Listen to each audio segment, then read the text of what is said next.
My son's donor match came through after 3 years on the waiting list. I called Mom crying with relief. She said, "Can I call you back? Your sister's at the spa and I'm watching her dogs." I hung up. My son had his surgery, recovered fully.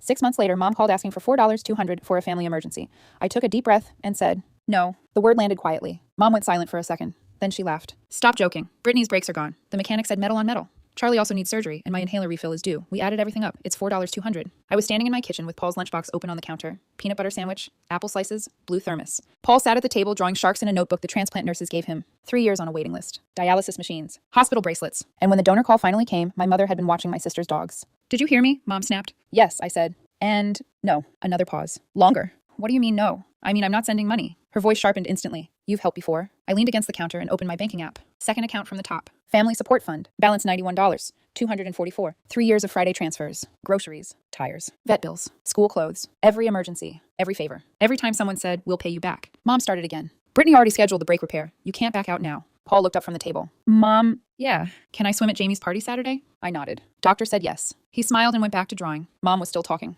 "You know your sister can't afford this right now." I remembered another afternoon. Mom's backyard. Paper plates. Charcoal smoke. Brittany handing out bright blue water park lanyards to every cousin. 5 passes. 5 smiling kids. Paul standing next to them. Empty hands. "Oh, sweetie," Brittany said. "The water park isn't safe for you. With your kidney situation." Paul whispered, "I'm cleared." Nobody answered him. I stared at the balance on my screen. $91,244. Mom's voice grew impatient. "Are you even listening?" "Yes." And I tapped transfer funds. Destination Paul Future Savings. Amount $91,244. A box popped up. Confirm transfer. I pressed yes. Mom kept talking. "Oh, we're family. This is what family does." My phone buzzed. "Transfer complete." "I know," I said. "What?" "The family fund is closed." Silence. Then a sharp inhale. "Oh, what do you mean closed?"